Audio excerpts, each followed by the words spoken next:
خب رسیدیم به مبحث چهارم فصل اول که ضرب و تقسیم عددهای گویاست. این ضرب و تقسیم خیلی ساده است. ضرب و اگه یاد بگیرین، تقسیم هم فقط یه مرحله اضافی داره که همون میشه ضرب.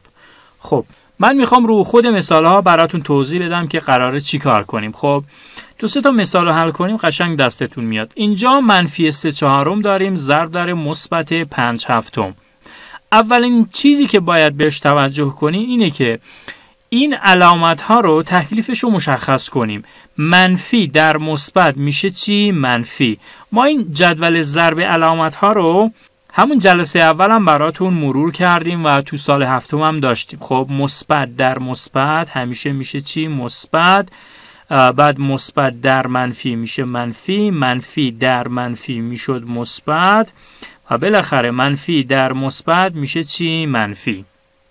پس تکلیف علامت رو باید مشخص کنیم. همین رو برای تقسیم هم داشتیم که چند صفحه بعد این جدول تقسیم هم برامون گذاشته. خب پس اینجا عددمون میشه منفی. بعد میایم چی کار میکنیم؟ صورت ضرب در صورت، مخرج ضرب در مخرج. فقط یه کاریو باید قبل از این که صورت رو ضرب در صورت یا مخرج رو ضرب در مخرج کنیم انجام بدیم. البته همیشه هم این کار رو انجام نمیدیم. اگه عددا قابل ساده شدن باشن، مثلا این صورت، این عدد 3 با این مخرج یا با این مخرج قابل ساده شدن باشه، یعنی بتونیم بر یه عدد مشخصی تقسیم کنیم، ساده میکنیم، یا مثلا این 5 رو با یکی از این 2 مخرج. اگه یکی از صورت‌ها با مخرج‌ها قابل ساده شدن باشه، قبل اینکه ضرب رو انجام بدیم ساده شدن رو انجام میدیم. اگر هم ساده نشن دیگه ضرب رو انجام بدین دیگه. 3 ضرب در 5 15، 4 ضرب در 7 28. پس نتیجه میشه منفی 15 28. خب اینجا منفی در منفی میشه مثبت. خب 2 ضرب در 4 8، 9 ضرب در 7 63، 8 63. خب حالا اینجا این که هیچی ننوشته مثبته، اینم مثبته. مثبت در مثبت همون میشه مثبت که میتونیم علامت رو ننویسیم. ولی اینجا دقت کنین، 3 ضرب در 10 5 ضرب در 9. این 3 با 9 ساده میشه، این 10 با 5 ساده میشه. 3 بر 3 میشه 1، 9 بر 3 میشه 3، 5 بر 5 میشه 1، 10 بر 5 میشه 2. خب این ساده شدن رو انجام میدیم. 1 ضرب در 2 میشه 2، 1 ضرب در 3 3. پس نتیجه نهایی میشه 2/3. این بود که میگفتم قبل اینکه صورت رو ضرب در صورت کنین یا مخرج رو ضرب در مخرج، اگه قابل ساده شدن باشن ساده کردن رو انجام بدین. خب پایینی هم به همین صورت، 4 ضرب در 9 3 ضرب در 4. البته قبلش علامت رو تعیین کنیم. مثبت در منفی میشه منفی. خب حالا اینا ساده میشن. 4 با 4 1، 4 بر 4 1، 3 بر 3 1، 9 بر 3 3. خب 1 ضرب در 3 میشه 3، 1 ضرب در 1 1. خب منفی 3 یکم که همون میشه منفی 3. خب چند تا مثال دیگه هم حل کنیم. مثلا این 2 مثال رو، خب منفی 4 و 1/2 ضرب در مثبت 2/3. خب این یه عدد مخلوطیه. قبل اینکه ضرب رو انجام بدیم باید اینو به صورت یک کسر ساده بنویسیم. خب 2 ضرب در 4 8، 8 به اضافه 1 9. پس این میشه 9/2 ضرب در 2/3. مثبت رو ننویسیم هم مشکلی پیش نمیاد. خب حالا این 2 با این 2 ساده میشن. این 3 بر 3 میشه 1، این بر 3 میشه 3. خب حالا علامت ها، منفی در مثبت میشه منفی، 3 ضرب در 1 3، 1 ضرب در 1 1. پس نتیجه نهایی میشه منفی 3. ببینید که خیلی ساده است. خب یکی از مثال های اینجا هم بررسی کنیم. مثلا اینو منفی 1/2 ضرب در منفی 1/10. خب اینو اینجوری می نویسم. منفی 12/10، 12 تقسیم بر 10 همون میشه 1/2 دیگه، ضرب در منفی 1/10 به صورت کسری می نویسم. خب حالا قبل اینکه من صورت ضرب در صورت رو انجام بدم، البته علامت رو تعیین کنیم. منفی در منفی میشد مثبت. خب ببینیم چی با چی ساده میشه. خب این 12 بر 2 ساده میشه 6. اینم بر 2 میشه 5. حالا ضرب رو انجام بدیم. 6 ضرب در 1 صورت میشه 6. 10 ضرب در 5 میشه 50. پس 6 50 مثبت هم هست. جواب نهایی این سوالمون هست. بقیه هم به همین صورت انجام بدین دیگه. روال کار دستتون اومد. حالا ما بریم صفحه بعد ببینیم اینجا چی داریم. خب قبل اینکه بریم سراغ تقسیم، اینجا یه مفهوم ساده رو برامون نوشته. اونم مفهومی هست به اسم معکوس کسر.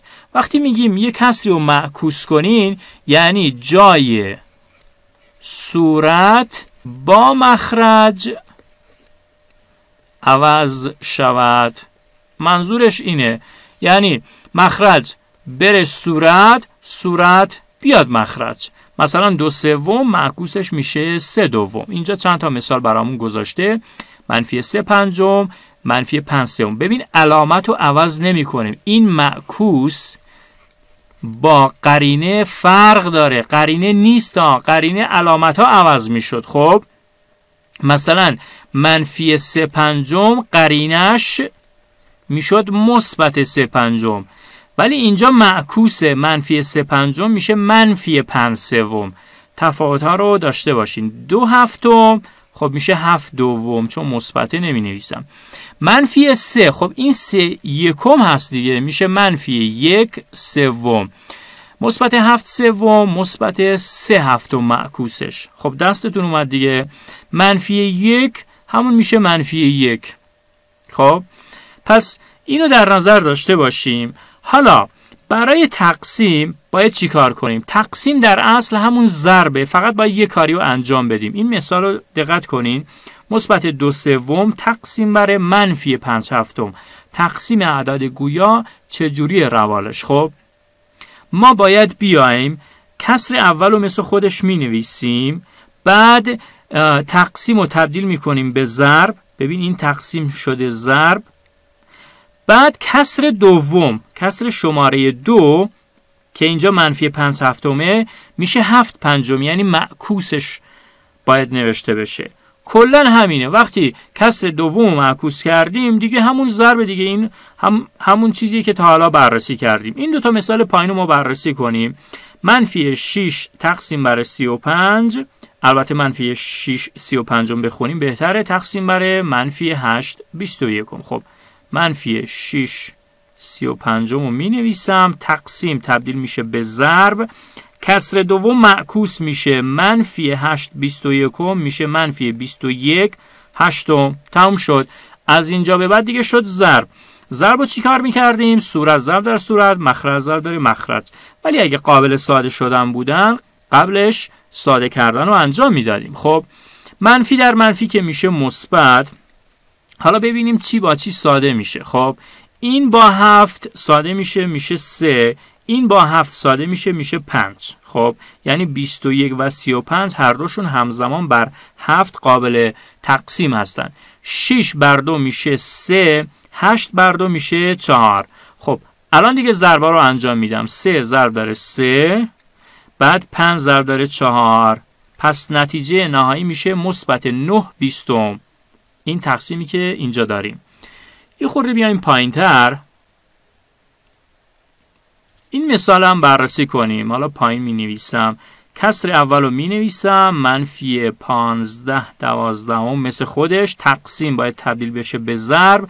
کسر دوم معکوس بشه. میشه مثبت 18/10. خب حالا ببینیم چی با چی ساده میشه.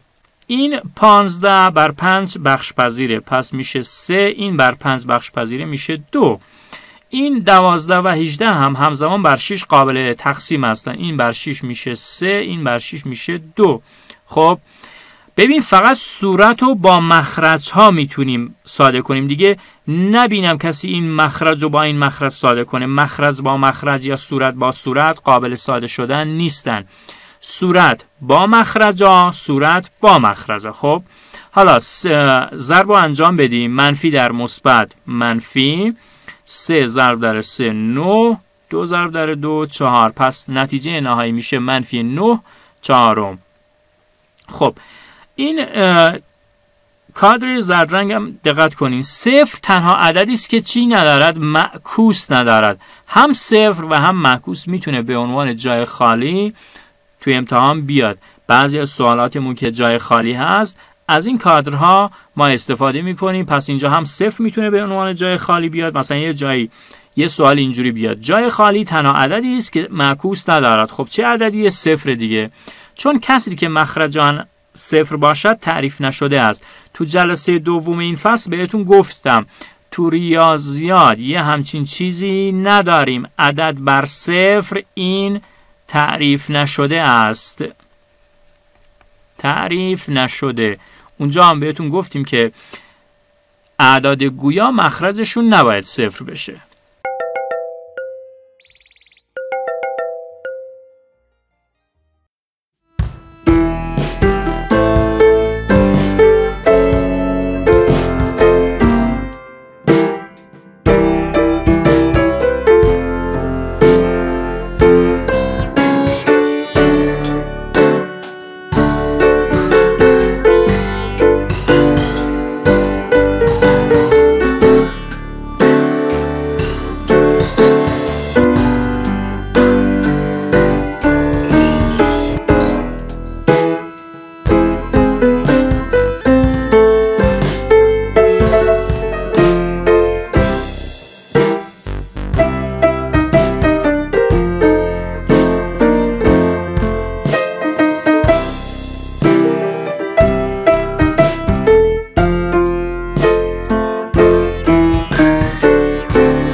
صفحه بعدی ببینیم چی داریم اینجا.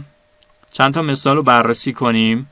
بازم چند تا تقسیم ساده است. حالا ما یکی دو تا رو حل میکنیم. خب مثلا اینو مثبت 14 تقسیم بر منفی 5. خب این مثبت 14 رو من به صورت کسری می نویسم. این تقسیم رو تبدیل می کنم به ضرب.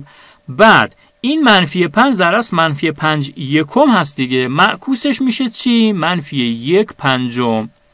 حالا ببینیم چی با چی ساده میشه. خب این 4 با این 5 که ساده نمیشه، ولی با این 10 قابل ساده شدن هست. خب این بر 2 میشه 2، این بر 2 میشه 5. پس مثبت در منفی میشه منفی نتیجه و 2 ضرب در 1 2، صورت در صورت 5 ضرب در 5 25. پس نتیجه نهایی میشه منفی 2 25.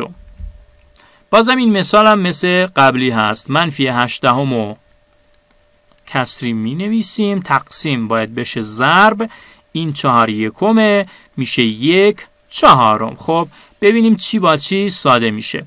این 8 با 4 ساده میشن. این میشه 2، این میشه 1. خب دیگه چی با چی قابل ساده شدنه؟ همین 2 بر 2 میشه 1 بر 2 میشه 5. پس این صورت رو یه بار میتونیم با این مخرج ساده کنیم، یه بارم با این مخرج. خب حالا منفی در مثبت میشه منفی 1 ضرب در 1 صورت، 5 ضرب در 5 مخرج. چی؟ 5 ضرب در 1. خب سوال دوم که ساده از گفته معکوسشون رو بنویسین که اینا رو به عهده خودتون میذارم، خودتون انجام بدین. بریم سراغ فعالیت ببینیم نکته ای داره. خب اینجا چیز خاصی نداره. بریم سراغ تمرینات. یکی دو تا مثال رو حل کنم چون همه مثل هم هستن دیگه. روال کار الان دستتون اومده. خب از ضربا یکی رو انجام بدم. خب کدوم رو انجام بدیم؟ البته اینا جمع و تفریق هم داره دیگه. اون جلسه قبل هم اینجا مرور میشه. حالا ما جمع و تفریق رو اینجا انجام نمیدیم چون مبحثمون ضرب و تقسیمه. خب اینو در نظر بگیریم. 2 11 ضرب در منفی 6 9. خب مثبت در منفی میشه منفی. خب هیچی با هیچی ساده نمیشه دیگه. این 2 نه با 9 نه با 11 قابل ساده شدن نیست، ولی این 6 قابل ساده شدن. این بر 3 میشه 2، این بر 3 میشه 3. خب حالا صورت ضرب در صورت میشه 4، 11 ضرب در 3 میشه 33. از تقسیم یکی رو حل کنیم. خب اینا که ساده است، فقط اینو من حل میکنم. منفی 2 14 که میشه منفی 24 دهم، 24 تقسیم بر 10 همون میشه 2/14. تقسیم رو تبدیل میکنیم به ضرب. خب این 1/2 در اصل 12 دیگه. حالا ما باید معکوسش کنیم، اول ضرب بعد اینو معکوس کنیم. معکوسش کنیم میشه 10/12 مساوی است با، حالا این 10 با این 10 ساده میشن، این 12 با این 24 اینجا 2 میمونه. خب نتیجه منفی در مثبت میشه منفی 2 ضرب در 1 صورت 1 ضرب در 1. پس نتیجه نهایی میشه منفی 2. بیایم پایین تر. معمولا سوالات این قسمت بعضیشون مثل این سوال 3 توی امتحان میاد، یعنی ترکیب میشه جمع و تفریق اعداد گویا با ضرب یا تقسیم با هم دیگه قاطی میشن. خب مثلا من این سوال رو حل کنم، این 3/5 منهای مثبت 2/5 کلا ضرب در 5/12. خب ما اول باید داخل پرانتز و تکلیفش رو مشخص کنیم. اینجا جداگونه مرحله اول من اینو مشخص کنم که نتیجهش چی میشه. پایین می نویسم 3/5 منهای مثبت 2/5. خب این تفریق اعداد گویاست. 5 می نویسیم، بعد 3 منهای 2 میشه نتیجه چی؟ 1/5. پس کل داخل پرانتز اینجا میشه 1/5 ضرب در 5/12 مساوی است با. خب الان دیگه این 5 با این 5 ساده میشن. خب مثبت در مثبت که همون مثبت نمی نویسم، 1 ضرب در 1 صورت 1 ضرب در 12. پس نتیجه نهایی میشه 1/12. پس ما اول باید تکلیف داخل پرانتز رو مشخص کنیم. اولویت عملگرها رو همون جلسه اول مرور کردیم، البته برای هفتم بود فکر کنم مرور کردیم. یه همچین چیزی داشتیم تو ریاضیات. حالا من یه خورده پایین تر اینو می نویسم. اولویت عملگرهای ریاضی. خب عملگرها به ترتیب داخل پرانتز تکلیفش رو مشخص می کنیم، بعد توان اگه داشته باشیم، بعد ضرب و تقسیم، آخرم جمع و تفریق. خب پس اینجا بر اساس همین روال میریم جلو. یکی از مثال ها رو بررسی کنیم. خب یکی از مثال هایی که بعضی فکر میکنن سخت، کدوم رو حل کنیم؟ خب اینو من حل میکنم، این مورد رو، چون طولانیه شاید فکر کنین سخته. اینا کلا داخل پرانتز جمع و تفریق رو دارم. خب برای همشون مخرج مشترک چنده؟ 5. بعد اینا رو انجام میدم دیگه. اینا جمع و تفریق عددهای صحیح از سمت چپ. 2 منهای 3 از سمت چپ شروع میکنیم، میشه منفی 1. حالا منفی 1 منهای 7 اینا با هم میشن منفی 8. منفی 8 به اضافه 4 میشه منفی 4. خب پس کلا داخل پرانتز نتیجهش میشه منفی 4/5. منفی 4/5 ضرب در منفی 5/3. خب مساوی است با منفی در منفی که میشه مثبت. بعد این 5 با این 5 ساده میشن دیگه. 4 ضرب در 1 4 صورت 1 ضرب در 3 مخرج. پس کلا میشه مثبت 4/3. میبینین وقتی روال رو ما یاد گرفتیم خیلی هم سخت نیستن اینا. این مثال آخری ما حل کنیم. خب اولا این عددا مخلوطن. من اول باید اینا رو تبدیل کنم به یک کسر ساده. منفی 1/2 منهای 1/1/4 ضرب در منفی 8/5. خب اینو تبدیل کنیم. 3 ضرب در 1 3 به اضافه 2 5. پس این میشه منفی 5/3 منهای 4 ضرب در 1 4 به اضافه 1 5. پس میشه 5/4 ضرب در خب منفی 8/5. حالا اینو داخل پرانتز می نویسم. خب الان من یه تفریق دارم. خب این تفریق و این ضرب کدوم من باید اول انجام بدم؟ خب بر اساس اولویت عملگرهای ریاضی ضرب اولویتش قبل از تفریق و جمع. پس اول باید تکلیف ضرب رو مشخص کنم. پس اول اینو من باید انجام بدم. پس می نویسم 5 چهارم ضرب در منفی 8 پنجم. البته منفی در منفی و من اینجوری بنویسم منفی 5 سوم. یه خورده جا براش باز کنیم.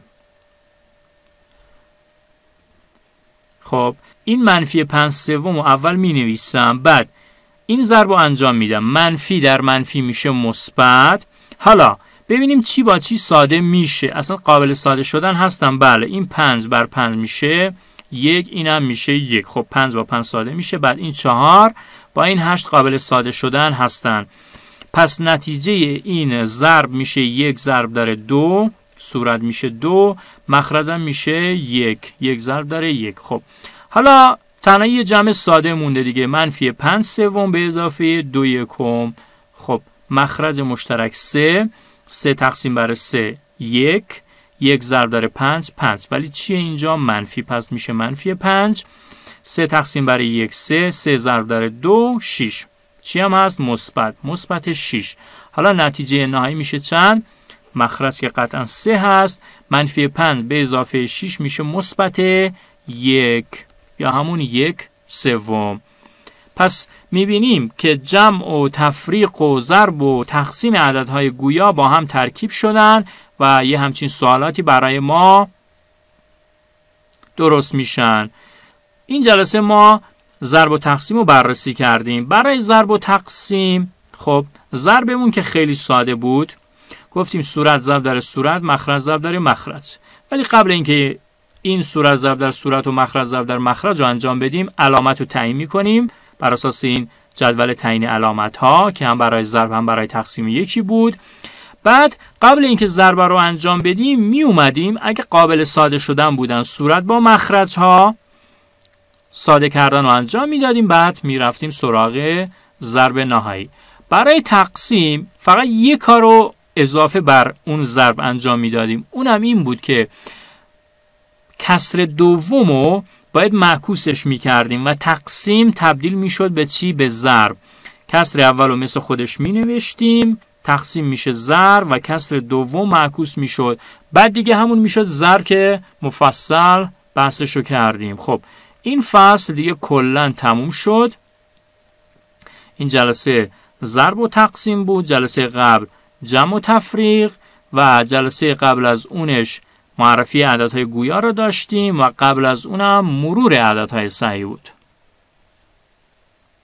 حالا اگه بعضی از شماها از یه سوالاتی یا از یه جاهای خیلی خوب نفهمیدین مسائلشو، میتونین برگردین از ابتدای فصل دوباره فیلم ها رو نگاه کنین، یه بار دیگه مطمئن باشین همه مباحث دستتون میاد. سوالات کار در کلاس و فعالیت ها، اون چیزایی که ما حل نکردیم تو فیلم ها خودتون باید انجام بدین.